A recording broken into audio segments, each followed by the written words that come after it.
Humanity was never prepared. From the sky, portals opened, unleashing creatures thirsty for destruction.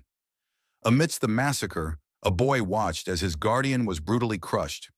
Her lifeless body fell before him, blood painting the ground. Frozen in fear, he couldn't move. He could only watch helplessly as his friend was about to be devoured. And then, the monster grabbed him. The end seemed inevitable. But before his bones could be shattered, a blade cut through the air. In an instant, the monster was sliced apart, and a hero stood before him. Strong, unwavering, a true savior. That day the boy cried, not just in relief, but with a burning desire. A desire to become strong, to protect those who couldn't protect themselves. Years passed. He trained, he fought, he survived. But when the moment came to be the hero, he failed. Against an unbeatable enemy, he realized he was still too weak, that all his effort was not enough. Now on the brink of death, only one thought remains. If only I could turn back time. But before we dive into the video, don't forget to subscribe to the channel. It really helps us keep bringing you more content like this. Already subscribed? All right, let's get into the video. The sun had risen high in the sky, casting light over the battlefield littered with countless dragon corpses. Among them, one man sat atop the head of a slain dragon, the very warrior who had single-handedly brought them all down with his sword. A system message appeared before him, confirming that he had successfully cleared the ancient dragon's nest. Yet, despite this monumental achievement, he felt no joy. Shin Sang-yoon, the swordsman responsible for this victory, had nearly reached 60 years of age. This year he had turned 55, marking 3 decades since he first took up the sword. He leaped down from the dragon's head, reflecting on his long journey. Despite dedicating his life to the blade, his greatest accomplishment had merely placed him within the top 100 swordsmen in the country. His gaze shifted to his reward, a skill book granted for clearing the dungeon. Without hesitation, he prepared to consume the artifact, only for a sudden blue light to manifest behind him. A powerful being had arrived. It was a constellation known as Bloomer Model Student, a celestial entity believed to originate from India. The constellation spoke in Sanskrit, greeting Shin and offering him a blessing. Shin expressed his gratitude, deeply appreciative of the constellation's support from the time he was nothing more than a third-rate swordsman. However, the blessing carried an overwhelming condition. Shin needed to reach level 850 to activate the first effect, which would double the stats from his artifacts and titles. The second blessing, even more unattainable, required level 900, at which point his stats would be tripled. Yet, despite all the grueling effort he had poured into his life, he had only managed to reach level 650. The sheer impossibility of these conditions meant he had never been able to reap the true benefits of his constellation's support. The celestial being urged him to consume the skill book, prompting him to recall his first awakening. His initial skill had been Artifact Devourer, but mastering it had proven to be a 30-year struggle. In the beginning he had experimented with boiling and consuming artifacts, but the method had yielded no results. Frying them had similarly failed. It was only after 3 decades that he discovered the proper technique, mana synchronization. However, even this approach was limited, only working on artifacts that were compatible with him. With this knowledge in mind, he activated his skill on the newly acquired book, but disappointment struck once more. The book was unsuitable for him. Frustrated, he discarded it without hesitation. His constellation watched in surprise, admitting that very little information existed about the Artifact Devourer skill and apologizing for the lack of guidance. The celestial being suggested that, given the time available, Shin should attempt the mana synchronization process again. Overcome with emotion, Shin began to cry. He no longer had time. He was nearing 60, and the weight of his unfulfilled aspirations crushed him. His constellation Dino apologized once more, but Shin did not blame him. It was not anyone's fault. His life had simply been filled with regret. He could never forget the person who had once saved him from a monster.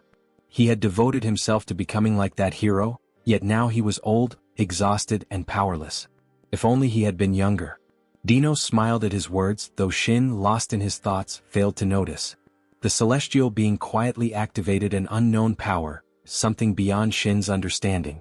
Before he could comprehend what was happening, his vision blurred. The last thing he saw was the final memory of his 55-year-old self. A shift occurred. Time rewound. Shin Sang-yoon had regressed. The next moment, a news broadcast played before him. A reporter was explaining the existence of dungeons and gates, directing questions to a woman standing in front of him. Shin was not physically present at the scene. He was watching everything unfold from his own home, through a television screen. 4 days had passed since his return to the past. To be exact, he had traveled back 30 years. When he had awakened, he had found himself in his old apartment. His body was that of his 25-year-old self, yet his mind carried the accumulated memories of his previous life.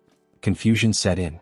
To ground himself, he reached for his dagger, swinging it experimentally. It was a bronze-level weapon. Its name was Venomoth. Despite its low level, he recognized the dagger's hidden potential. Without hesitation, he activated his skill, beginning the absorption process. Due to the weapon's low-tier nature, the absorption rate was only 10%, but the true value lay in the hidden skill it contained. To consume the artifact, he entered an isolated space known as the Gap of Unconsciousness. This was a dimension he had to pass through each time he devoured an artifact, and the experience always left him anxious. Before him, a dish appeared.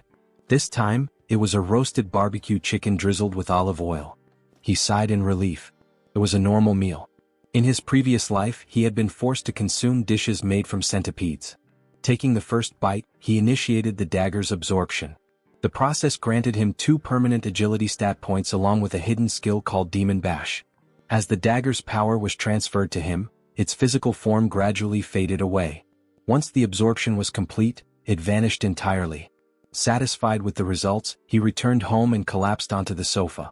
He had successfully obtained a valuable skill just as planned. Now it was time to test it. Determined to gauge its effectiveness, he decided to enter a dungeon. A massive gate loomed ahead. In front of it, players and porters had already gathered. Among them, a man approached the team leader. He was the leader of the porter team. With a concerned expression, he informed the leader that one of his members had withdrawn from the expedition, Shin Sang-yoon.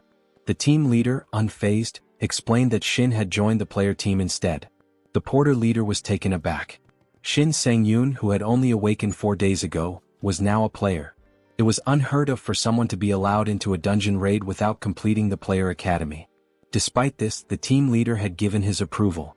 The porter leader objected, pointing out that adding an untrained individual to a player team was unprecedented. But the team leader reassured him, instructing him not to worry about contribution points or the distribution system. With no choice, the porter leader left. One of the players questioned the decision. Why had Shin been accepted into the team? The leader smirked, stating that if Shin died, the porters would finally learn to respect players more and keep their mouths shut. Shin then approached the leader and greeted him. From this moment on, he would be working as a player.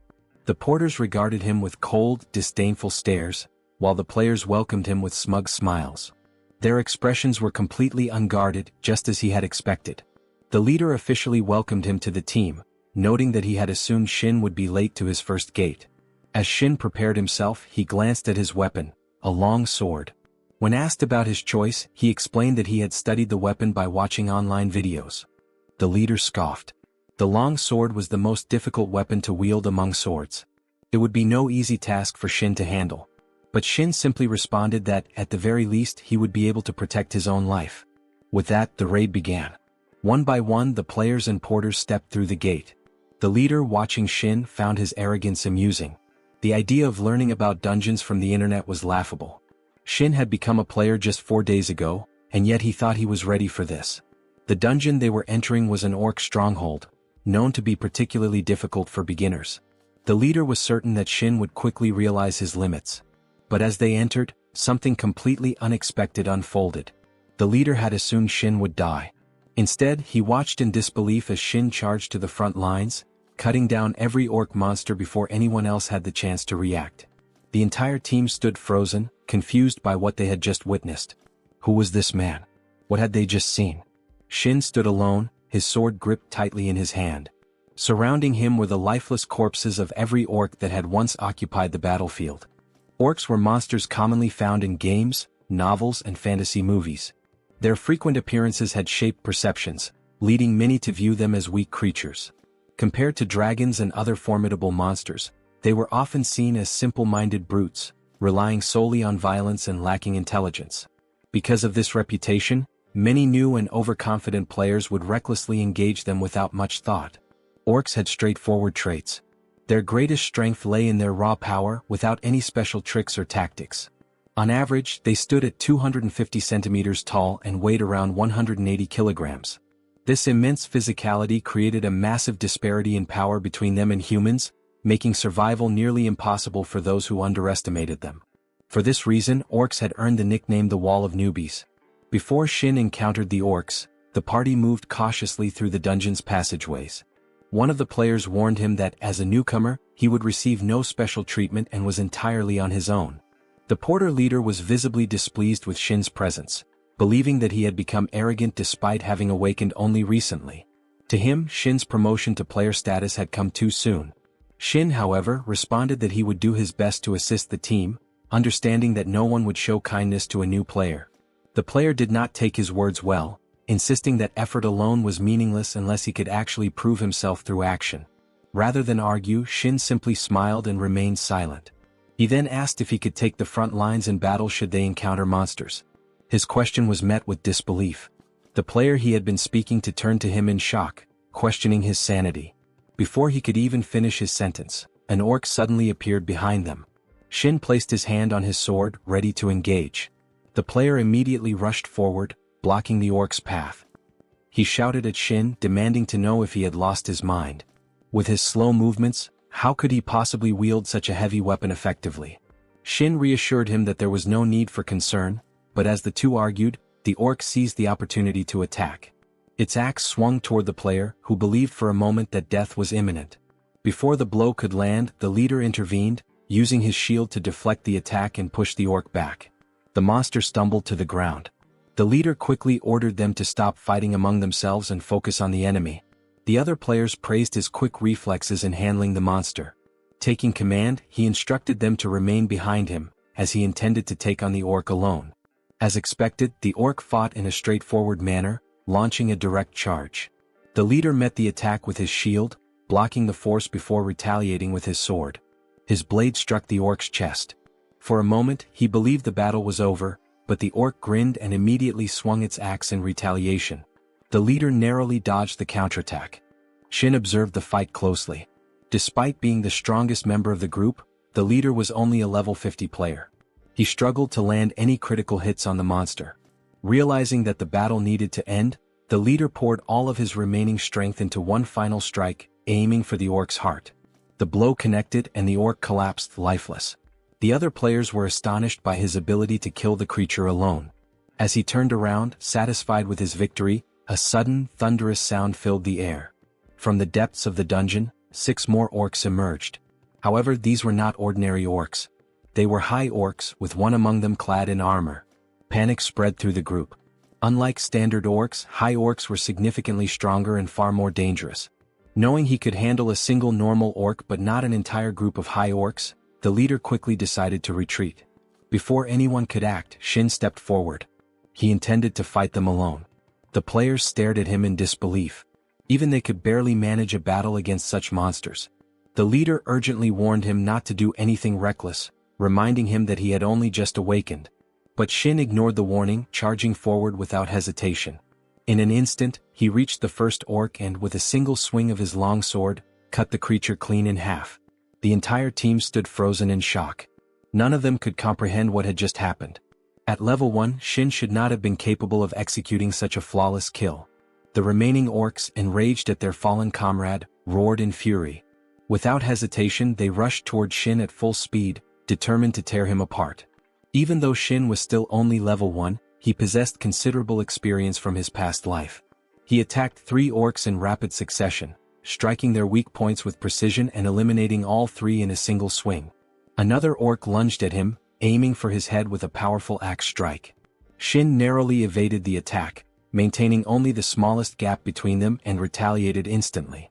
His sword cleaved through the orc's skull, splitting it in 2. Pulling back, Shin set his sights on the last remaining enemy, the armored orc. The monster wasted no time and swung its massive sword with overwhelming force. The sheer power of the strike devastated the surrounding area. Shin swiftly dodged and countered, targeting the orc's neck. However, the cut was too shallow to be fatal. The armored orc turned, swinging its sword directly at Shin's neck. Just as the blade was about to land, the attack abruptly stopped in midair. The orc stood frozen, unable to comprehend what was happening. Shin had activated Demon Bash. Any opponent wounded by this skill was immobilized for 2 seconds. Seizing the opportunity, Shin executed a clean decapitation, sending the orc's severed head tumbling forward. It landed right in front of his party members. Everyone stood in shock. Shin had single-handedly slain all of the monsters, now standing amidst their fallen corpses. It had only been 3 days since his awakening, yet his skill was undeniable. They immediately recognized that he had used an ultra-short hindrance skill. Even among renowned players, the best recorded duration for such a skill was only 1.5 seconds, yet Shin's had lasted even longer. His proficiency with the greatsword was far beyond what they had expected. The leader was particularly astonished. Not only had the skill worked against an armored orc, but it had been executed flawlessly. The thought lingered in his mind: Shin had only awakened a few days ago, so where had he obtained such a powerful skill? With the battle over, Shin leveled up. He received the F-rank title Fearless Immature Puppy, which increased his evasion stat by 10 points. Along with this, he gained 1 free stat point. Without hesitation, he allocated it to luck. In his past life, he had learned the importance of this far too late. Luck was directly tied to skill accuracy and artifact drop rates. As Shin made his decision, the leader cautiously approached him. He questioned whether Shin was truly Shin Sang-yoon and demanded an explanation about the skill he had just used. A hindrance ability of that caliber was unheard of. Since Shin could not reveal his regression, he claimed it was simply his awakening skill. The leader, unconvinced, raised his voice in disbelief. Awakening such a skill was impossible. He pressed further, asking whether Shin had stumbled upon an absurdly rare diamond rank artifact, or perhaps something even greater. Shin calmly suggested that he check the weapon himself. The leader examined the greatsword's details, only to find that it was an ordinary blade. There was no sign of an artifact bestowing the skill. That meant Demon Bash was purely Shin's own ability. The realization hit hard. The leader had spent 2 years venturing into dungeons, reaching level 50, yet he had never acquired a skill as effective as that. Before he could dwell on it further, a voice suddenly rang out. One of the players had spotted the middle boss. The group turned their attention toward their leader, awaiting instructions. Though still unsettled by Shin's talent, the leader gave the order to move forward. As the party pressed ahead, he took a moment to acknowledge Shin's efforts. He thanked him for dealing with the minions but warned him that his skill would not work against the middle boss. Shin smiled. In all the excitement, he had almost forgotten why he had joined this party in the first place. He made a proposition to the leader. If he defeated the middle boss by himself, could he claim its artifacts as his own? That was, after all, the rightful reward for delivering the final blow. This party compensated its members based on their contributions. If Shin could take down the boss, the spoils would be his. The Crimson Stone was an artifact that could only be obtained by defeating demon orcs. However, even after slaying hundreds of them, acquiring it was known to be incredibly difficult. The drop rate was so low that obtaining it was almost considered a miracle. In Shin's past life, after his team had failed to defeat a demon orc, he had witnessed another group emerge victorious and claim the Crimson Stone for themselves. Their captain had been praised for securing such a rare artifact. Shin had observed their conversation, listening to them discuss how their leader had managed to obtain it. That artifact possessed the only known skill capable of delaying an enemy's actions. He had heard about it back then, but now, in this life, he needed that skill for himself in order to grow stronger. As the team prepared to enter the dungeon, Shin made his offer. If he defeated the boss alone, he would take the artifacts as his reward. His words were met with silence. The leader gave no immediate response. The importance of obtaining the delay skill for future battles was undeniable. However, most players would dismiss such a proposal as nothing more than arrogance from a reckless newcomer. No one took his claim seriously. The other players stepped forward, cursing at Shin for his audacity. They mocked him, telling him not to get ahead of himself just because he had managed to take down some ordinary orcs. Then, unexpectedly, the captain addressed him. To the surprise of the entire team, he allowed Shin to do as he pleased, but only if they failed to defeat the boss themselves. If they were unsuccessful, Shin would then be free to enter the dungeon alone and face the monster. Hearing this, Shin could not hide his excitement. Convincing the leader had been easier than expected. It meant the captain was already considering stepping back from this battle. Without wasting any more time, the leader turned and walked toward the boss room. The players rushed after him. As he reached the door, he reminded himself that their objective was to clear the dungeon, proving that Shin's ability was nothing more than a single broken skill. Placing his hand on the massive door, he slowly pushed it open. A chilling air rushed out from within. Though the door had barely been opened, the boss monster was already waiting, standing motionless and staring at them. As the team entered, torches along the walls flickered to life, illuminating the massive chamber. At the center stood the middle boss, the bloodthirsty demon orc. Immediately, the players took their positions, preparing for battle. The leader assessed the situation. Despite its intimidating presence, he had heard that this particular demon orc was relatively easy to defeat. Confident in their strategy, he ordered his team to surround the monster and attack from behind. With a smirk, he reassured himself that there was no chance for Shin to take on the boss alone. If things went according to plan, Shin would not even get the opportunity to fight. As soon as he gave the command, the team rushed forward, the leader leading the charge. But in an instant, everything fell apart. The leader suddenly found himself on the ground, blood trickling from his head. He struggled to get up, disoriented, questioning what had just happened. Shin had been watching from the sidelines. He had felt a sense of concern when the group rushed in, but he had never expected them to blindly charge at the monster. This was exactly why they had failed in his past life. One of the players helped the leader to his feet as the bloodthirsty demon orc loomed over them, unfazed. Recognizing the situation, Shin advised the leader to retreat and return another time.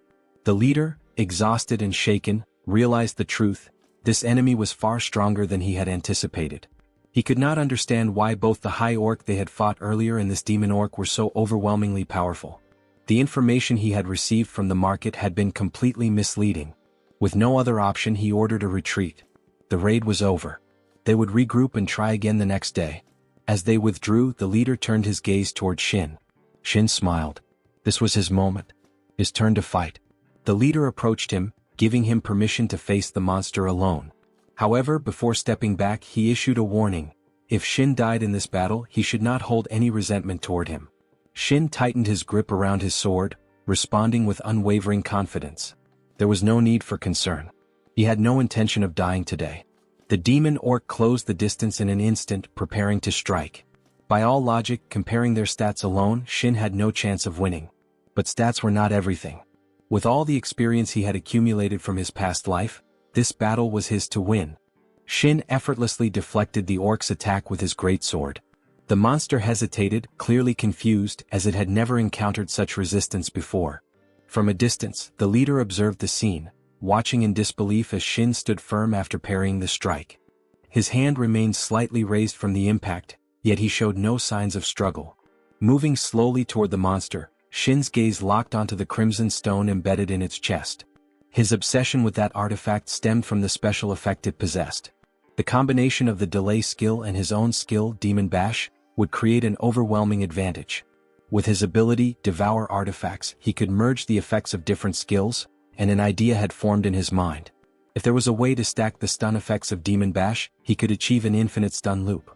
Acquiring the delay skill would make this possible. The monster and Shin locked eyes once again before the orc lunged forward with another attack. Shin struck with precision, targeting a weak point, forcing the monster to drop its massive axe. Without hesitation, he activated Demon Bash. The orc froze in place, unable to move. The leader, still watching, struggled to comprehend what he had just witnessed. Shin's skill was effective even against a boss monster. For Shin, this result was both expected and surprising. He had not anticipated his stun to work so well. However, before he could act, the orc suddenly retaliated, swinging its foot at him. Shin used his sword to block, but the impact sent him skidding backward. He had made a critical oversight. The monster had a self-regeneration ability. The wounds inflicted moments ago had already healed at an alarming speed. To stun it again, he needed to wait another 15 seconds. This was exactly why he required the delay skill. The orc charged forward, closing the gap between them. Shin quickly adjusted his mindset. If stunning it was no longer an option, then he had only one alternative: he had to kill it. Once again, he deflected an incoming strike. The leader continued to observe, trying to make sense of what he was witnessing. The stun skill had clearly stopped working, and the gap in their stats was undeniable. Yet, Shin's expression remained completely composed. The leader questioned everything. How could someone so inexperienced look so confident? Was Shin really just a new player? For Shin, the situation was nothing new. He had faced monsters like this before. The key was to abandon the idea of simply cutting them down. If he was weaker, then his best option was to concentrate his power on a single point. Rather than relying on brute force, he would use the enemy's own strength against it. With that in mind, he shattered the orc's axe, then drove his sword straight into its heart. The monster collapsed lifeless. A notification confirmed his victory. He had leveled up twice from defeating the demon orc. Additionally, he had acquired a new title, Demon Hunter, ranked at E. It was his second title, achieved within a single day. That had to be one of the benefits of playing solo. As the battle concluded, the captain and the other players approached him. Their expressions reflected shock and disbelief at what they had just witnessed. Shin, meeting their gazes, responded with a strange smile. To avoid dealing with unnecessary attention, he quickly devised a solution. He began to act as if the fight had been far more difficult than it appeared. Pretending that the damage inflicted by the captain had weakened him to the point where he nearly died, he let out subtle cues of exhaustion. The players immediately turned to the captain, expressing their gratitude. They praised him, believing his attack had played a crucial role in weakening the orc. The captain, however, was left completely bewildered. He listened to the players' words and then turned to Shin. Their eyes met. Without speaking, Shin silently conveyed his message. He was giving the captain a chance to maintain his honor. The captain then looked toward the Crimson Stone. He understood Shin's unspoken reminder. A promise had been made. Accepting his defeat, the captain ordered the players to prepare for the final boss fight. The team began ascending the stairs, leaving Shin behind. Once alone, Shin took hold of the Crimson Stone. Without hesitation, he started to get ready and begin to consume it. Shin drifted into the gap of unconsciousness, where a dish appeared before him. It was a master chef's bibim nengmayan, garnished with meat jelly. Fixating on the meal, he prepared himself before taking the first bite. At that moment, the absorption of the Crimson Stone commenced. His strength and health stats increased by 2 points and he gained the skill delay. With this newfound ability, he could incorporate the delay effect into his skills. A sense of nervous anticipation overtook him as he bound the delay skill to Demon Bash. If he used the skill on the same target again, a second stun state was guaranteed. This would, in turn, increase his chances of successfully applying a third and fourth stun, creating a strategic advantage. Regaining consciousness, Shin immediately checked his status window. The concept had once seemed purely theoretical, but now he confirmed its practical application. As he processed this realization, the captain approached him from behind, requesting a conversation. Turning to face him, Shin inquired about the matter. The leader informed him that they had reached the final boss room, where the orc Berserker awaited. Shin expressed his intention to join the fight later, but the captain urged him to participate immediately and battle alongside the team. Ready for combat, Shin set his own condition. He wanted the boss's artifacts in return. The captain agreed without hesitation. A player approached them, reporting that the team was prepared to enter the boss room. His expression revealed clear displeasure toward Shin, his gaze filled with anger. Shin noticed but failed to understand the reason behind it. As the captain and the team moved toward the entrance, Shin pondered the players' hostility. Standing before the final chamber, they beheld the imposing figure of the Berserker orc. Keeping a safe distance from the monster, the captain instructed Shin to follow closely during the assault. Shin, gripping his sword, countered by telling the captain to stay near him instead. Some team members assured him that he didn't have to fight alone, but he paid them no mind. His thoughts focused entirely on the battle. Compared to demon orcs, Berserker orcs had a lower resistance to skills. Stunning it would be significantly easier.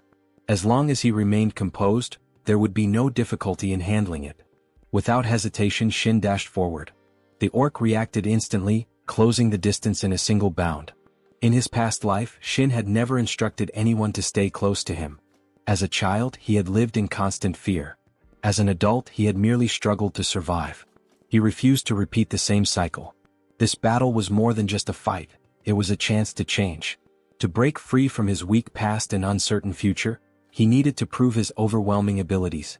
His blade struck true, nearly cleaving the monster in half. He called out to the team, announcing that the orc was stunned. The captain seized the opportunity, rallying the party to launch a full assault. The team struck from all directions, relentlessly attacking until the Berserker orc fell. With the dungeon cleared, some players remarked on how easy it had been. They realized how much Shin's skills had trivialized the challenge. Meanwhile, the porters exchanged conversations among themselves. Their leader expressed a desire to become Shin's personal porter, but Shin had no interest in them. Their attitude had shifted too quickly for his liking. As he assessed his progress, a notification revealed that he had leveled up once again. A new title had been bestowed upon him, this time a D-rank title. Unlike before, this had never been something he had achieved in his previous life. Yet even with his growing strength, he remained aware of one undeniable truth. He was still far from reaching the level of a certain man, Du Jiangsu, the legendary swordsman, a collector of titles, a master of the blade.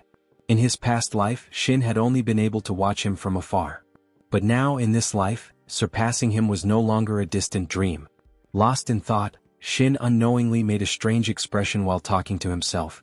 The porters witnessing this were startled. Their leader cautiously asked what he was doing. Without missing a beat, Shin dismissed it as simple stretching. The leader then approached, handing him an artifact that had dropped from the boss. Surprised, Shin questioned why it was being given to him. The captain clarified that Shin had carried the party through the battle. The artifact was only of bronze rank, so there was no reason for him to be concerned about it. The captain admitted that if the artifact had been expensive, he would not have given it away. This was the last time he and Shin would see each other, and offering the item was his final gift. It was a bittersweet moment, but deep down he had accepted the truth. Shin had become too strong for their party. He was already living in a different world from them, leaving them behind as he advanced further. From a distance, one of the players observed their interaction. A surge of displeasure filled him as he noted how much attention the captain was giving to Shin. Frustrated, he pulled out his phone and made a call. Shin arrived home, feeling satisfied with his progress as a player. In his past life, he had barely made $200 a day, but now his earnings had increased significantly. On top of that, the captain had given him extra money along with an unexpected gift, the ring. Although it was only bronze ranked, the ring boosted his strength by 10 points and possessed a special skill called Lighten. This ability reduced the weight of any equipment to a mere gram. However, he quickly realized that maintaining the artifact's effect required a constant supply of mana. Most people lacked the necessary reserves, which explained why the ring was classified as bronze. Unlike most, Shin had no such limitation. A smile formed on his lips as he recalled the moment, 50 years into his previous life, when he first discovered his ability. That experience had driven him to study mana extensively, leading him to consume an artifact that also demanded continuous mana. The results had been astonishing. Artifacts requiring mana usually suffered penalties when integrated with him, but in exchange they lost their mana cost entirely. Without hesitation, he initiated mana synchronization with the Berserker ring. He paid no mind to any potential drawbacks. To him, the more skills he acquired, the stronger he became. Meanwhile, at an exclusive private club, the player who had resented Shin arrived with an agenda. Sitting across from a man, he began discussing Shin's abilities. He revealed that Shin possessed a 4-second stun skill, expecting a reaction. However, his audience showed little interest. They dismissed the information, making it clear they had no intention of seeking revenge on his behalf. Desperate for their attention, he added another detail. Shin might be carrying an artifact and was loaded with cash. One of the men abruptly drew his sword and sliced off the speaker's ear. A sharp cry of pain filled the air as blood spilled onto the floor. Unfazed, the assailant poured alcohol over the fresh wound, the sting intensifying the agony. With a cold stare, he reminded him that they were not his personal servants. If he truly desired revenge, he needed to prepare something more valuable: cash. Shin arrived at the training ground and sat on the stairs, exhausted. His stomach growled as he recalled the unexpected discovery: cold cucumber soup had somehow appeared from the Berserker ring. With hunger gnawing at him, he decided to test the ring's effect.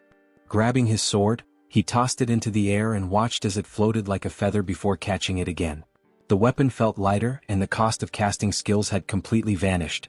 However, the penalties added an extra 100 grams to the weight. For now, he relied solely on his greatsword, waiting until his stats improved. Opening his status window, he carefully analyzed his profile and stats. Without hesitation, he allocated all his free status points into luck, aiming to attract constellations. Since a player could only form a contract with one constellation, he knew the decision required careful thought. Ideally, he wanted one that complemented his strongest attribute: luck. Rising from the stairs, he acknowledged his current limitations. Since he lacked the necessary conditions to attract a constellation, training remained his only option. Once his training session ended, he got into his car and drove toward a dungeon. After 3 days of training, the long drive left him drained, but the effort had paid off. He had acquired basic swordsmanship skills. Upon reaching the dungeon gate, he prepared to enter alone. Securing a solo-player dungeon had required months of waiting, but luck had been on his side this time. A car sat parked at a distance behind him. Someone had followed him into the woods. Their intentions remained unclear, but whatever they planned, he could deal with it inside the dungeon. Without hesitation, he stepped through the gate. Moments later, they followed. Their purpose was clear: they had come to kill him. As they entered, a sound echoed through the dungeon. Shin sat on a rock, calmly observing them. He pointed out that this was a single-player dungeon, questioning why they had entered. It wasn't as if they had made a mistake. After all, he owned the dungeon. Weapons were already drawn. They dismissed his words, seeing no reason to back down. To them, Shin was nothing special, and if they eliminated him here, no one would ever find out. Shin assessed their formation. They had abandoned stability by excluding healers and mages, forming a party composed solely of swordsmen and an archer. A group specialized in hunting other players, a pack of hyenas. His mind drifted to his past life. These same players had met their end under the relentless surveillance of the Player Association. He understood their reasoning for being here, but for such parties, dealing with an archer was always the greatest challenge. Inside the dungeon, there was no escape. If 4 bodies needed disposal, this was the perfect place. One of the players grew agitated, but their captain halted him with a sword, urging patience. The man, however, refused to listen. Shin advised him to obey his leader, but his words only fueled the player's rage. Without hesitation, the man lunged forward and attacked. In that moment, Shin's thoughts aligned with the brutal reality of the dungeon. Survival of the fittest?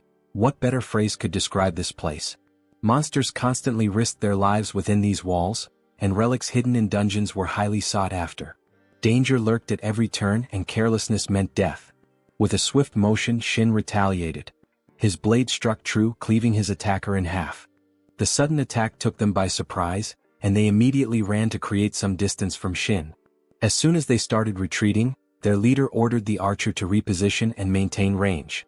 The archer hesitated, troubled by the thought of trying to eliminate someone who had just awakened yet had already killed players who had reached level 100. Shin spun his sword in a circular motion, resembling a wheel, and questioned why they were running from him. In response, the archer turned and loosed 2 arrows. Without hesitation, Shin hurled his sword, intercepting the arrows mid-flight before the blade tore through the archer, killing him instantly. The boss had been closely observing Shin's movements and recognized the opportunity. The moment Shin threw his sword, he saw his chance to strike and rushed forward to end him. At the same time, Shin sprinted toward his weapon, both of them charging toward their respective targets. As they closed the gap, Shin was just about to reach his sword when 2 attackers lunged at him. Their weapons struck the ground, missing their mark as Shin, now airborne, evaded their assault. Their eyes widened in shock as they realized their attacks had failed. Shin landed with his sword in hand once more. The boss, unwilling to take the hit, grabbed one of his subordinates and used him as a human shield. The desperate act was futile. Shin's blade cut through the man instantly, and in the same stroke, the boss suffered a deep wound. Shin revealed their true nature. They were all involved in organ trafficking. The word struck with undeniable weight, leaving the boss stunned. No matter how Shin analyzed the situation, he found it hard to believe they operated under mutual trust. He understood their goal, acquiring mana stones through organ transplantation. Despite his injury, the leader smirked. To him, none of this mattered. His expression remained cold as he lunged forward for another attack, but before he could reach Shin, his body froze in place. Shin had activated his Demon Bash ability. Paralyzed and unable to move, the boss stood there helplessly. Shin calmly declared that it was over. The man who had taken countless lives without hesitation, now found himself on the other side of death. Shin stepped closer, pressing his sword against the boss's shoulder. The question lingered in the air: had he ever felt this same fear before taking another's life? There was no time for an answer. Now it was his turn. With one final stroke, Shin ended him.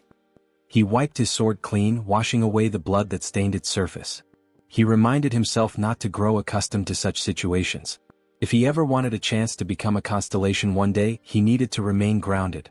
Still, he knew that everything he had done was in self-defense. His gaze shifted to the artifacts left behind by his fallen enemies. Each one would serve as sustenance, fueling his path forward. Shin stood ready, having consumed all the items he had gathered. Checking his status window, he saw that every stat point had increased. Though he had hoped to avoid such an approach, the results proved it had been worth it. Based purely on stats, he estimated that his current strength was on par with players who had reached level 50. Reaching into his pocket, he retrieved a ring, the recovery ring.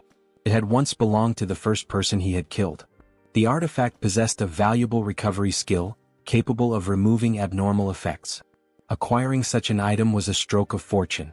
However, he realized that relying entirely on his stun skill could leave him vulnerable in certain situations. Next time he would have to be more cautious. Without hesitation, he began swallowing the ring. Inside the goblin's dungeon, 4 goblins moved together, heading somewhere. One of them suddenly stopped, ears twitching at an unfamiliar sound. Turning around, it saw Shin standing behind them, his sword in hand. His eyes were covered, yet he exuded unwavering confidence. He was aiming to earn a new title. The requirement: slay 500 monsters while blindfolded. The goblins muttered among themselves, unable to comprehend what the human was doing. One of them grinned, thinking this was an opportunity to take down easy prey. However, Shin had already begun sensing them. Their scent lingered in the air, the subtle shifts in the wind betraying their movements. Every sound, every vibration, every disturbance in the atmosphere formed a detailed image in his mind. The goblin lunged. In an instant, Shin's blade swung, cleaving through 3 goblins in a single stroke. As their bodies collapsed, a smile formed on his lips. An arrow whistled through the air toward him. With precise timing, he reached out and caught it effortlessly before crushing it to dust. The goblin archer, still perched at a distance, watched in shock. Shin advanced, his perception of the battlefield expanding with each step. The fight awakened buried instincts, allowing him to tap into the combat experience of his previous life. Without hesitation, he moved forward, already approaching his peak. More goblins gathered, their numbers growing. He stood undeterred, prepared to face them all. As the horde charged, Shin met them head-on, cutting through their ranks. Each swing of his sword reaped lives, his face soon streaked with their blood. A lone goblin, witnessing the massacre, trembled in terror. It realized too late that escape was impossible. By the time the slaughter ended, Shin stood amidst a field of lifeless bodies. The notification confirmed his success. He had leveled up. More importantly, he had acquired the title he sought, Lucky Day. It hadn't been difficult at all. The title granted an increase of 20 points to his luck stat. Additionally, every time he killed the same type of monster, his luck could rise by up to 10 more points. He had begun collecting the titles he desired. New goblins arrived at the scene, their eyes widening at the sight of their fallen brethren. The sheer devastation left them frozen in horror. Meanwhile, Shin grinned, already envisioning how much more his luck would grow by continuing the massacre. The latest tally confirmed that his luck stat had increased by 30 points, surpassing even the highest-ranking title available. To him, this title alone was worth billions. Suddenly, a red crack split open behind him. Sensing the shift, Shin turned. He knew exactly what was happening, though he hadn't expected it to occur so soon. 3 constellations had descended to seek a contract with him. The first, the sweeper of a falling dimension. The second, the pilgrim of vast space. The final, the goddess of luck. All 3 stood before him, awaiting his response. 3 constellations had descended before Shin, an event that left him astonished. He had never expected them to appear so soon, let alone all 3 at once. Among them was the goddess of luck, a presence that took him completely by surprise. A sense of nervousness crept over him as he questioned whether he was being too arrogant. In his previous life, he had never encountered anything like this. The goddess regarded Shin with a smile, her expression filled with warmth and curiosity. There was unmistakable interest in her gaze, as if she had never seen a swordsman so fortunate before. Shin in turn smiled back. He had invested all his free points into luck, and now it seemed that this decision had drawn divine attention. The 3 celestial beings had arrived with the intent to form a contract with him, but before making a decision, he needed to evaluate each one carefully. The first was the Warden of the Corrupt Dimension, a divine entity closely associated with slaughter. His interest in Shin stemmed from the brutal massacre of the goblins. The second was the Wandering Pilgrim in the Grand Universe. Unlike the Warden, this one puzzled Shin. There was no clear reason for his presence, though it seemed that the Goddess of Luck was somehow responsible for drawing him in. Among divine beings, she was known to be particularly popular. The goddess once again focused her gaze on Shin and made a statement that set her apart from the others. Unlike typical divine entities, she offered a unique opportunity. Choosing her would not prevent him from forming additional contracts with other deities. This revelation reminded Shin of a figure from his previous life. There had been a player, an archer, who had made a contract with the goddess of luck and another divine entity. That archer had possessed an uncanny ability to fire arrows into the sky and still strike his exact targets. Many had accused him of cheating or using tricks, but in reality he had simply harnessed the blessings of 2 constellations. It was none other than the goddess of Lucky who had made such feats possible. As the 3 divine beings stood before him, Shin felt a wave of confusion. The pressure to choose weighed heavily on him, but the deities dismissed his hesitation, urging him to abandon trivial concerns and make a decisive choice. The goddess of Lucky was undeniably a valuable patron, but a lingering doubt gnawed at him. What if no other deity appeared in the future? This decision would shape the rest of his life as a player. In his past life, when he had become a player, a decade had passed before a single deity had come to him. That entity, known as the late-blooming model student, had been a beacon of hope, a literal ray of light in his otherwise bleak existence. Shin had believed that his luck was finally changing. But nothing had improved. He had reached the age of 55 without ever benefiting from the divine blessings, as the requirements had been far too unrealistic. Even so, he had to acknowledge that this particular deity might have been the reason he was able to return to the past. For that, at the very least, he owed some measure of gratitude. Shin understood that he had to be even more cautious now, as he could not assume that another return to the past would ever be possible. His decision was critical. He had to choose between the divine power of the wandering pilgrim in the grand universe, the destructive force of the warden of the corrupt dimension, or the blessings of the goddess of luck. With his mind made up, Shin was ready. He clicked the accept button. His choice was the goddess of luck. She had not expected him to choose her, but as soon as the contract was established, she was overjoyed. The contract would last for 30 years, persisting even beyond his death. Reactions from other constellations varied. Some sincerely congratulated him on his choice, while others displayed open hostility, intent on hindering his growth. He had not anticipated attracting such attention from them, but his decision had been made. Shin reached out his hand. They had to support each other now. Slowly, she placed her hand in his and began bestowing her blessings upon him. As he gazed out his window, the first blessing was revealed. Every strike he landed would be a critical hit. The second blessing granted him the ability to see all hidden skills within artifacts. The third ensured that every boss monster he defeated would drop artifacts. The goddess took pride in the blessings she had granted. To Shin, they felt overwhelmingly powerful, almost broken in nature. But the blessings were not yet over. The fourth blessing enhanced his luck growth. Every point he invested in luck would count as 2, and this effect extended to the devourer of artifacts as well. Tears welled in Shin's eyes as he processed the magnitude of these gifts. When he turned back, the goddess urged him to make his second contract. The other 2 deities waited for his response. Instead of choosing immediately, Shin asked them to leave for now. He needed to focus on the goddess first. The 2 deities were taken aback by his decision. They did not conceal their intentions, warning him that if they met again they would kill him. Meanwhile, the goddess had transformed into a smaller form. She seemed to want to embrace him, but Shin was visibly nervous. He recalled her words, there was no need to be greedy just yet. Better opportunities would come later. With his decision made, Shin finally stepped into the boss room. The battle began. The goddess observed his fight, astonished at his strength, which had surged due to the devourer of artifacts. His opponent, however, matched his power. The boss was a greedy goblin lord. Shin launched an attack, but the goblin blocked it with his axe. The boss retaliated, deflecting Shin's strike and activating his skill, Intensity.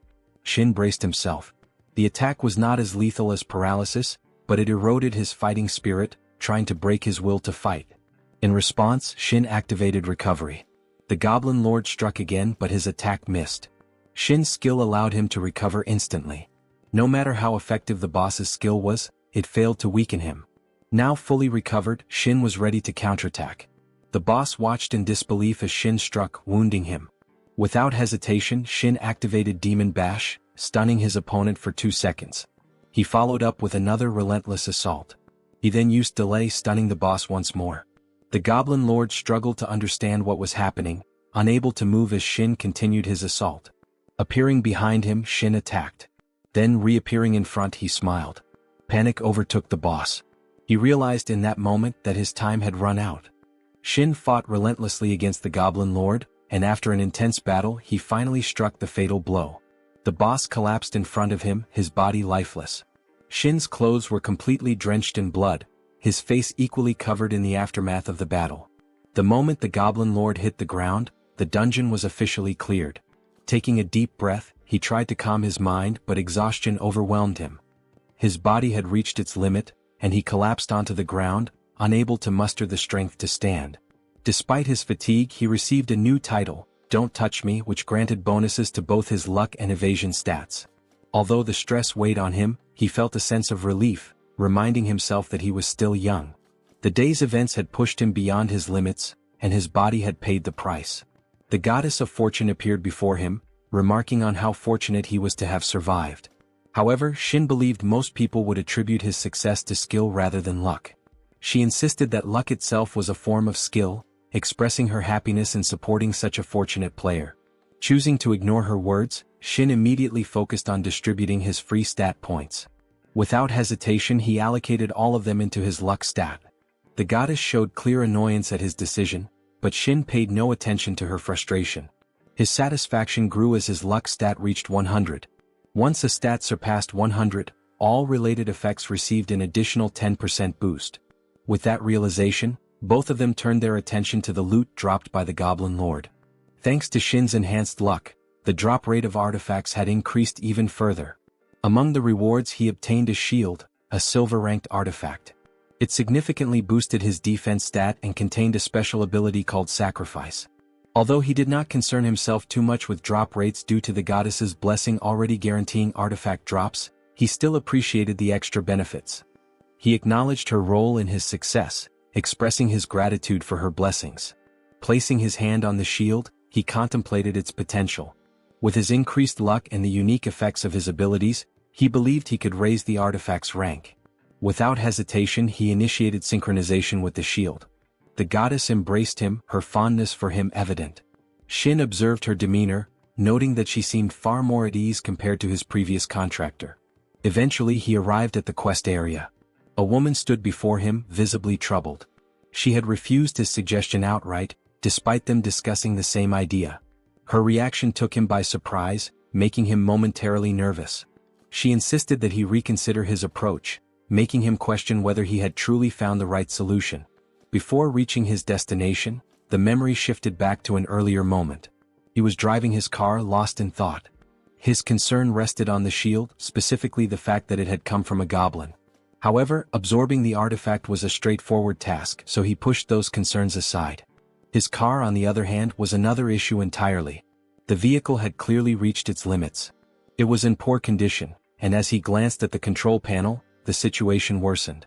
The fuel tank was empty, the battery had died, and the temperature gauge signaled that the engine was overheating. The realization caught him off guard. His car was in far worse shape than he had anticipated. The need for a replacement became apparent, but before he could even consider purchasing a new vehicle, a more pressing matter stood in his way. A house. Given the number of people likely seeking his death, he could not afford to level up consistently without caution. His survival required better equipment, stronger artifacts, and new skills to enhance his status. Silence filled his mind as he came to a singular conclusion. The solution to all his problems was money. A substantial amount of money was the only way to secure his future. And at that moment, there was only one place where he could acquire such wealth. The system designed for players had introduced quests, and an organization was responsible for managing those quests, the Players Association. Determined, he decided to visit the Players Association, knowing it was the only path to securing the funds he desperately needed. Returning to the present, uncertainty clouded his thoughts. The woman in front of him had made it clear that he needed to enter a dungeon suitable for his level.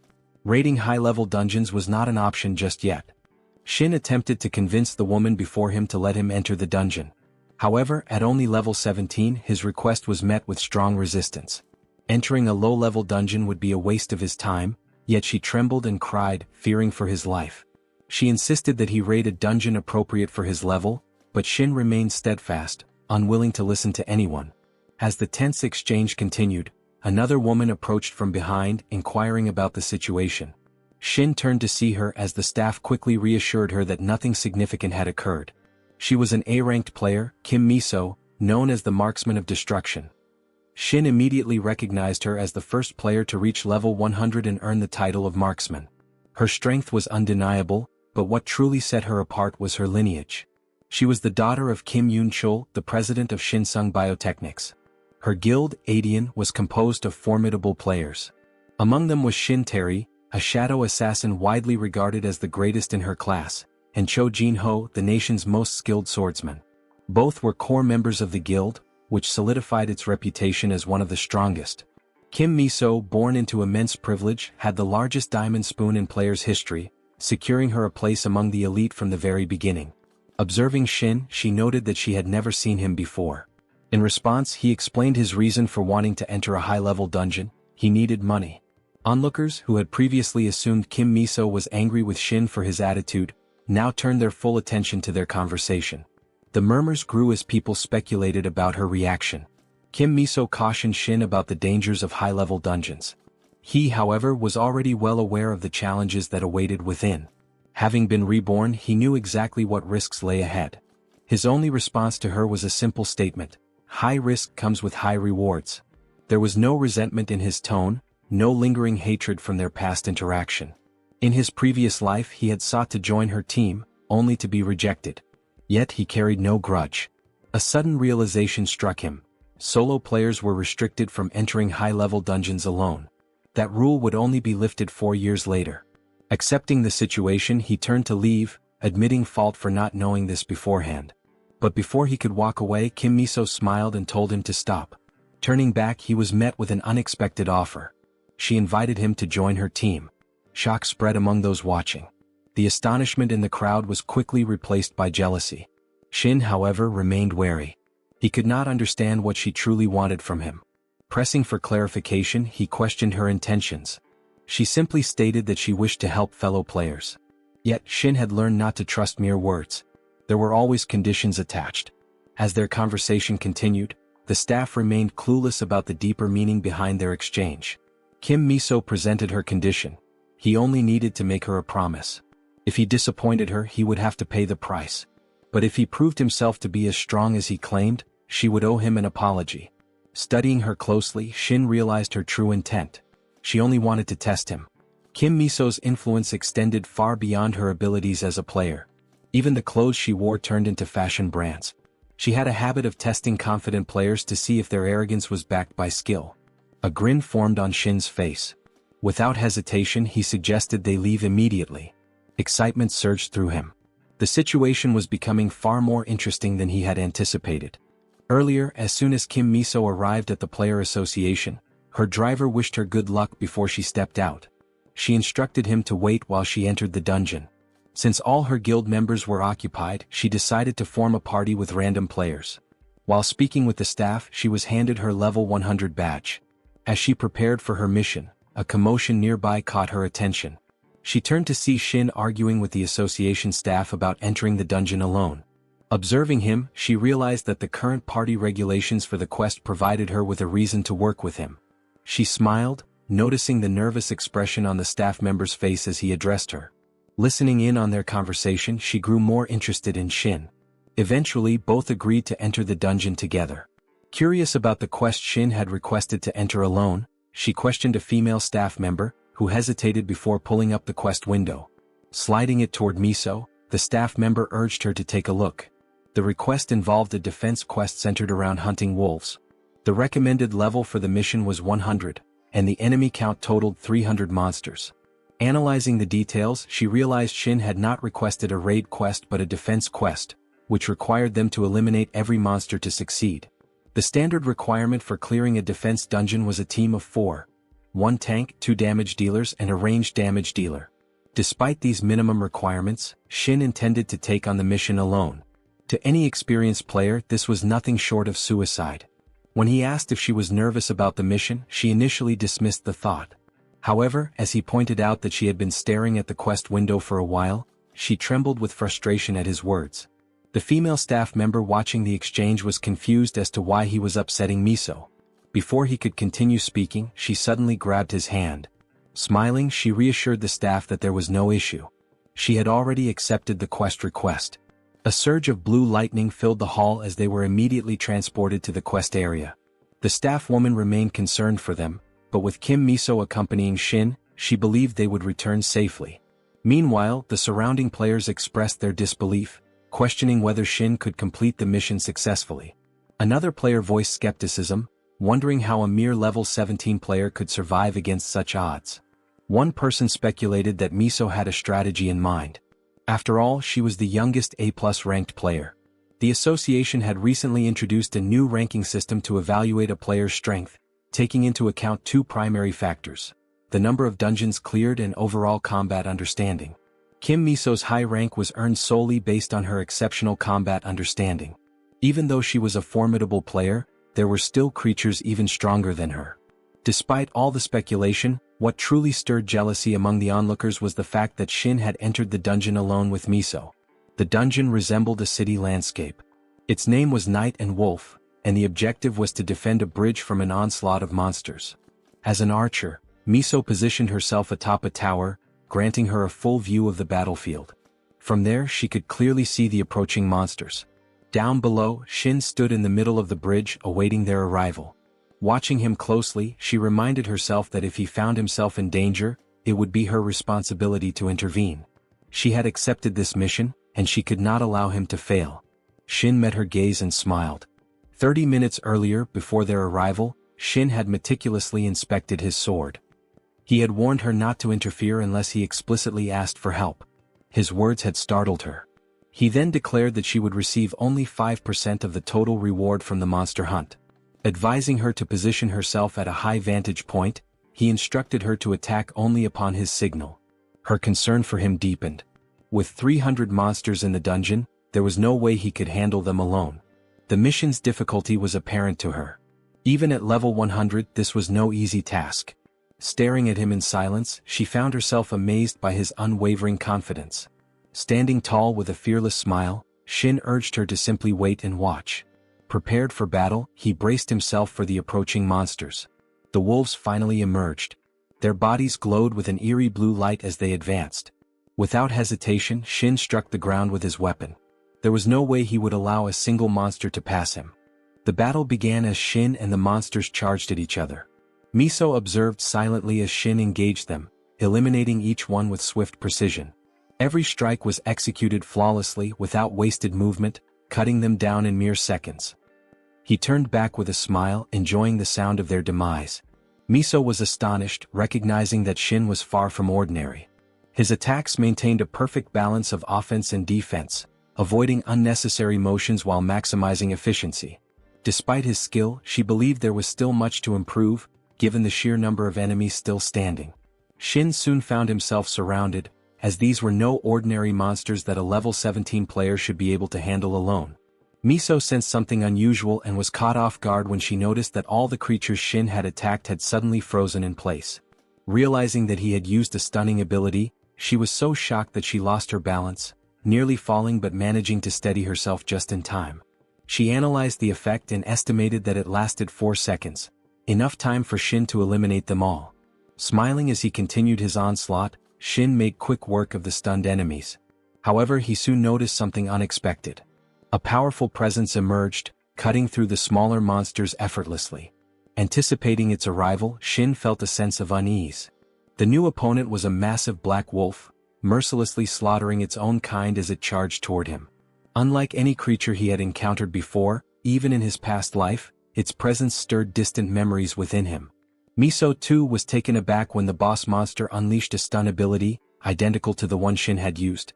The effect was so powerful that it extended even to her position high above. However, she remained unaffected due to the pendant she wore, which contained an artifact that nullified such effects. She recalled that this creature possessed a stun skill but had nearly forgotten about it. Now, with Shin directly in harm's way, she prepared to act. She reasoned that while Shin could likely stun the boss, he had no means of countering its ability due to his low level. Contrary to her expectations, Shin activated his skill recovery, completely negating the stun effect, and charged forward at full speed. Miso was stunned. His mastery of the sword was undeniable, and now he displayed an extended stun duration along with the ability to remove debuffs. For a level 17 player, such abilities were unprecedented. The Black Wolf was equally shocked when Shin suddenly broke free from the stun. Its instincts told it that its prey should have been immobilized, yet Shin was already upon it. Seizing the opportunity, he executed a rapid maneuver, slipping beneath the beast before it could react. By the time it noticed, it was too late. With a swift motion, he slashed at its belly while sliding under it. The force of his attack drained the monster's health entirely, causing it to collapse. Emerging from beneath its lifeless body, Shin stood up, his clothes drenched in blood. He grinned, finding the battle exhilarating. Miso, still positioned on the building, had not fired a single shot throughout the raid. She smiled in disbelief, struggling to process what she had just witnessed. Shin, having defeated the mid-boss, the Black Wolf, in order to fully complete the defense quest, all 300 wolf-type monsters had to be eliminated. By this point he had already defeated 299 of them. His rapid progress in leveling up was evident, and he seemed quite pleased with his advancement. As a result of his achievement, he also obtained a D-rank title, which significantly improved his abilities. This title granted him immunity to the debuffs caused by any regular wolf-type monster, allowing him to ignore their effects with ease. However, it was not enough to counteract the debuff from the boss monster, leaving him still vulnerable to its effects. Turning around, he glanced at Miso, who was still standing atop a building, appearing completely shocked by what she had witnessed. Her reaction brought a smile to his face as he assessed her expression, realizing that she likely still struggled to believe in his skills. It was clear that she was deeply curious about how he had managed to clear this stage with such ease. With a confident stance, he gripped his weapon and made up his mind. Believing that he should continue showcasing his strength, he maintained an air of excitement. Now, with only one enemy left, the final battle was about to begin. Suddenly, a powerful roar echoed across the battlefield. The sound signaled the arrival of the final boss, an enormous and menacing creature. This was the true test awaiting him. Standing his ground, he prepared for the inevitable confrontation. The monster's imposing presence filled the area with tension, yet he remained unfazed. Fully aware of his own capabilities, he knew he could defeat it without much difficulty. His confidence, however, only served to enrage the beast. Overcome with fury, the monster let out another deafening roar, directing its rage toward him. The final boss was introduced as the Full Moon Wolf Lord. Wasting no time, it immediately launched a vicious attack, attempting to overpower him. However, he skillfully dodged the incoming assault with ease. Analyzing the creature's movements, he recalled that its attacks were highly specialized. Unlike ordinary monsters, this one relied on an irregular attack pattern, making it far more unpredictable. Despite this, he remained composed, ready to counter whatever came next. The battle between Shin and the monstrous adversary raged on with relentless intensity. Every time the creature launched an attack, Shin countered with swift precision, evading each strike effortlessly. Despite the sheer resistance of the beast, he was not surprised, acknowledging that a boss at the level of a bounty hunter was bound to possess such formidable endurance. He had anticipated that his initial assault would be ineffective, and his expectations were confirmed as the monster resisted the damage. Meanwhile, Miso observed the battle with growing excitement. She found herself astonished by his capabilities, questioning how a mere human could demonstrate such extraordinary skill. Her thoughts raced as she tried to comprehend what set him apart. Unlike others, he had developed a method to completely nullify the monster's debuffs, effortlessly rendering them inactive.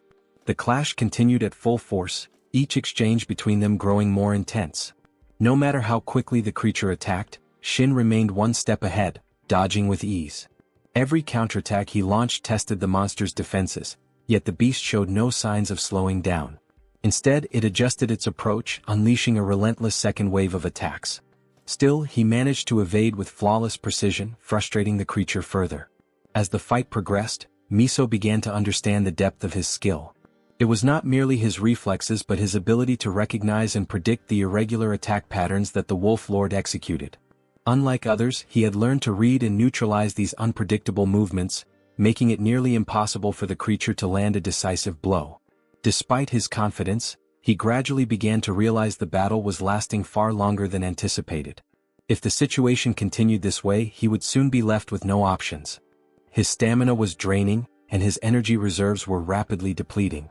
As exhaustion crept in, he started to consider a new strategy. While maneuvering through the fight, he suddenly felt the weight of his own fatigue. The prolonged struggle was taking a toll on him, and he found himself hoping for even a brief moment of respite. However, the monster refused to let up, launching yet another brutal sequence of attacks. His health had plummeted from 700 to a mere 120, and he knew that after just one or two more hits, he would be finished. At that critical moment, his eyes locked onto something. The creature had positioned itself directly behind him, preparing for a decisive strike. Recognizing its attack pattern, he quickly devised a plan. He understood that the monster was about to unleash its most powerful attack, and he intended to counter it by using a bait strategy. Shin swiftly halted, readying himself for battle against the monstrous foe. He acknowledged the deadly attack pattern known as bull flot, which had claimed the lives of countless players. However, unlike those before him, he was aware of its mechanics and intended to turn it into an advantage in combat. In desperate times, he reasoned, desperate measures were necessary. As the monster lunged at him, he reacted instantly, using his sword to sever its attacking limb before it could land the first strike. However, the creature's second attack came at an overwhelming speed, far faster than expected. Witnessing this, Miso's eyes widened in shock. Her face turned pale as she struggled to process what was happening. The monster's attack had landed on Shin, leaving his allies in despair. Miso, overwhelmed with sorrow, collapsed to her knees, tears welling up in her eyes. Regret consumed her as she realized she had taken the situation too lightly. Despite witnessing Sunjian's incredible feats of strength, she had allowed her guard to drop, thinking he could handle anything. Now, guilt washed over her as she lamented her actions. If she had intervened sooner, she believed this tragedy could have been avoided. However, an unexpected turn of events unfolded. A special effect triggered, granting a powerful healing ability based on the specific body part that had sustained damage. Observing this phenomenon, both Miso and Sungyun watched intently. He recognized the skill as a healing condition-based ability, something incredibly useful. Absorbing its effects, he contemplated which part of his body should receive the restoration. Given the rarity of healing options and the heavy strain placed on the back during combat, he made his decision. With his HP fully restored, he realized just how close he had been to death. Had he miscalculated even slightly, he would have perished. However, fortune had been on his side, a fact that his opponent would now have to reckon with. The real concern, he noted, was who would save the monster now. At that moment he activated Demon Dash. The ability took effect, paralyzing the monster completely. It could not move, trapped by his counterattack. As he assessed the situation, he acknowledged just how lucky he had been throughout this battle. The scene concluded with Shin eliminating the boss monster, just as Miso arrived at his side. Reflecting on the battle, he noted how his skill had triggered for the third time, making it feel as though he were trapped in some kind of cycle. Miso, annoyed, asked why he did not told her that he could use healing skills. Observing him, his companion also questioned how he had known every attack pattern of the Wolf Lord in advance. She joked, questioning if he is living his second life or something, emphasizing that countless players had fallen to these very techniques. The battle had ended, yet unanswered questions remained. However, for now the fight was over, and all that was left was to prepare for what lay ahead. Shin successfully defeated the monster. Miso arrived shortly afterward, intrigued and visibly unsettled by what she had witnessed.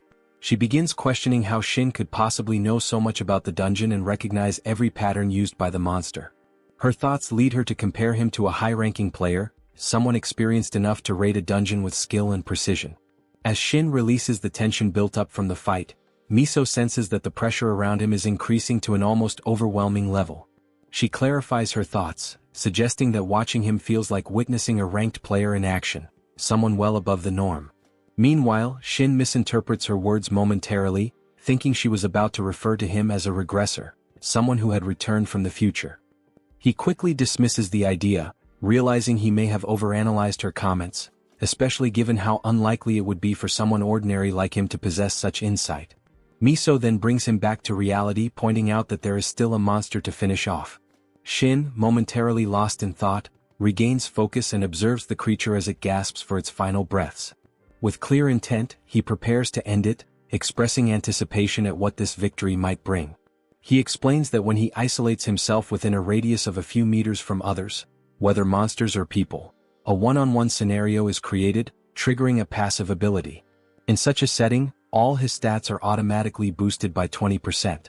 Once the battle concludes, the stats return to normal. This victory, he realizes, will earn him his first C-class title, a significant step in his growth. In response, Miso admits she already knew he would succeed. Shin then wonders aloud whether she had also cleared this stage alone before. She confidently confirms it, asserting her own abilities, though she soon pauses and reveals something more honest.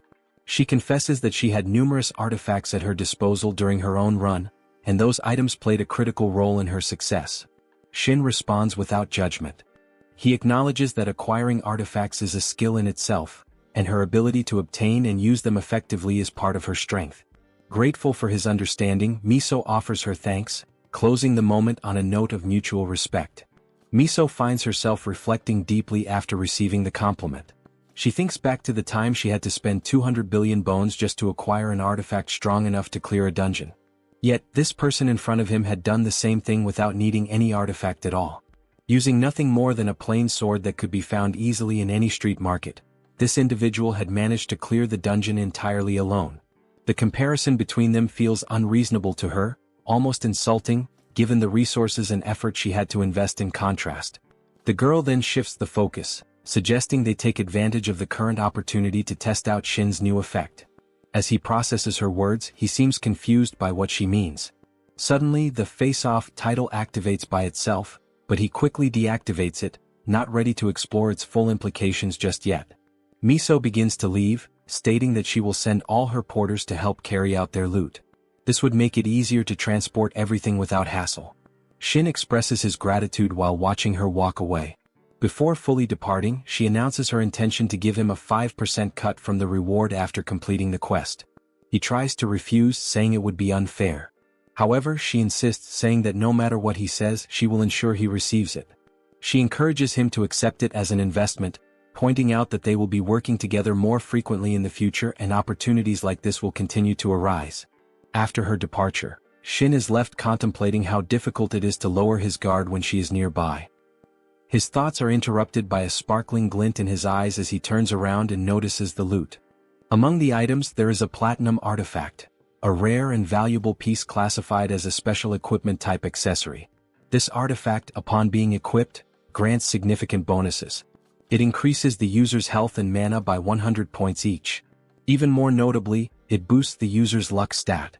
For Shin, whose luck was already nearing the maximum, this enhancement pushes him even closer to the limits of what is possible. Shin gains an additional 50 points, which fills him with immense joy. Acquiring a platinum rank artifact brings a rare moment of satisfaction, and he instinctively presses it against his chest with pride. He contemplates the value of such an item, realizing that selling it outside could easily earn him billions. With that kind of fortune, he would finally be able to afford an apartment in Seoul City that offers access to rare artifacts. At that moment, the goddess of luck appears. She claims that the fortunate encounter was the result of her intervention, stemming from a mysterious sensation meant to help him succeed in life. However, Shin rejects any notion of owing her thanks. He insists that his maxed-out luck stat was achieved through his own effort and had nothing to do with her. A constellation being, witnessing this interaction, grows visibly agitated. It finds the goddess of luck's behavior unfair and raises objections. Tension builds between them until a confrontation begins, an event known as rift lifts. The constellation is removed from its position due to the conflict. Shin had already expected this outcome, aware of how popular and influential the goddess of luck was among the constellations. Shifting focus, he turns his attention back to the platinum rank artifact. After absorbing the artifact's power, he discovers that it can draw in 40% of another artifact's stats. As a result, he gains near invincibility against wolf and dog-type monsters, making him significantly stronger than before. This grants him a noticeable boost in confidence. Eventually he exits the dungeon. A large crowd is already waiting for him outside, buzzing with speculation. Whispers spread about whether he had truly cleared a level 100 dungeon on his own, despite being only level 17. People around express disbelief, while others support the claim, especially after hearing Miss Kim's testimony, which no one dares to doubt. Even the receptionist is shocked, torn between worry and amazement. Miss Kim calmly reassures everyone, stating that no sane person would allow a level 17 player to take on such a mission unless they were certain of his abilities. She admits she would have stopped him herself under different circumstances.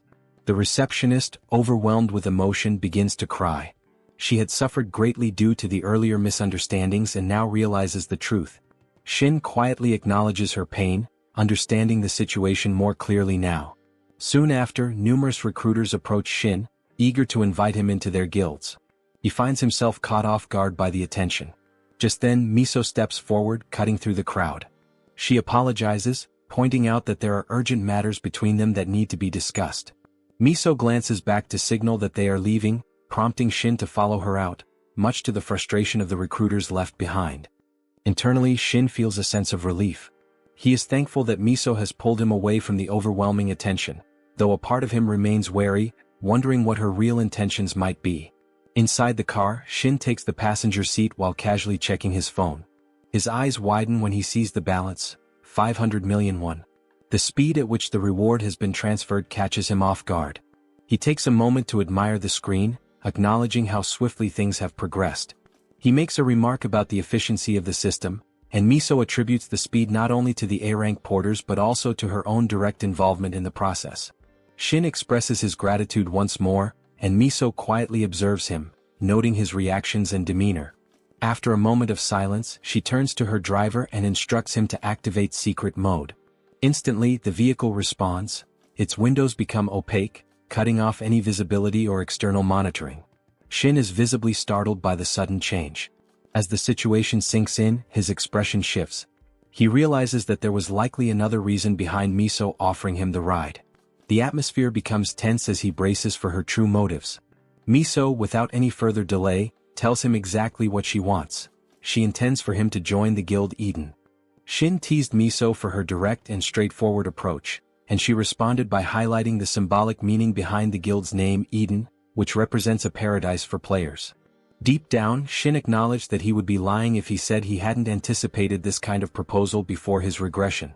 In his previous life, he had been just an ordinary guy, and being part of something larger had brought him a sense of comfort and security. He used to belong to a small guild that took in people without talent or direction. It had been a safe place for him, but everything changed after a certain incident. Now that his growth was accelerating rapidly, even the most well-structured guild would only serve as a limitation. For the time being, he concluded it was better to go solo and expressed his apologies. Miso already knew that he intended to start a one-man guild, something Shin didn't deny, though her insight surprised him. She revealed her background as the daughter of a corporation chairman, explaining that with Shin's level of skill, it wasn't difficult to figure out his intentions.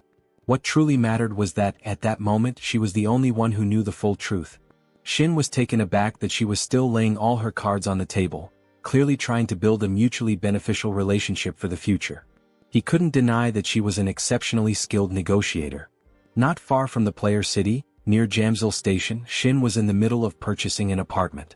The deposit was 100 million won with a monthly rent of 5 million. He was surprised by how casually she mentioned such a steep price while smiling, but she assured him that it was actually a good deal. She left him to settle in, explaining him to call her if there was any problem. Shin tells her to take care and begin to reflect on how quickly he had managed to find a place. He wonders if this might be another intervention of the goddess of luck. Although his time since returning had been short, a lot had already happened. The mysterious regression had left him uncertain about his next steps, questioning how to move forward. But then, unexpectedly, he felt something he hadn't in a long time, the rush of blood through his veins, the energy of youth. He realized he wasn't meant for a quiet life. His body demanded action, and so he made a decision. He would live differently and never again be a coward. Opportunities for growth began to appear, such as when Park Young-min from the Player Journal mentioned him by name, increasing his visibility in the player community. Before leaving, Miso invited him to join an exploration team heading into an unidentified gate. She explained they were forming an open team, and Shin accepted immediately, catching her off guard. But he had been waiting for something like this for a while. Unlike fixed dungeons that followed set patterns, this kind of gate was constantly changing. Its entrances shifted in real time, and even the monsters inside varied. It was undeniably riskier, but the rewards were better as well. The first clear bonus even guaranteed a high-grade artifact, possibly on par with Miso's own. Before their paths separated, Miso handed him her phone to save his number, but she forgot to unlock it. This gave Shin a glimpse at her wallpaper, which showed 2 memorials. She apologized, calling herself clumsy at times. Shin could have asked about the story behind the image, but he knew that all players had their burdens. Even he had one that he couldn't share with anyone. That moment made him think about the previous constellation, making he wonder where she might be. They spend several years together over hard times, and he asks himself if one day she will show herself for him once more. Meanwhile, in the VIP room of the Eden Guild, a man spoke with Miso. He said he had been waiting for a chance to catch up with her over coffee, but noticed she was fixated on her phone, clearly awaiting messages. Miso confirmed that she was in communication with Shin, as they were preparing for a gate together. The man remarked that she might have developed feelings for Shin, but he also remembered Shin as the one capable of stunning enemies longer than himself. Shin had turned down Miso's invitation to join the guild, and she remarked that if that were true, he should start getting nervous. Shin's swordsmanship was reaching an impressive level. The man thought she was getting ahead of herself, believing that comparing the two of them now was a bit excessive. This man was Jajin Ho, a level 700 S-rank player. If you enjoyed this video, don't forget to give it a thumbs up, it really helps. And for more content like this, make sure to subscribe and hit the notification bell so you don't miss any updates. Let me know in the comments if you'd like to see another part. I'd love to hear your thoughts. See you next time. Bye-bye.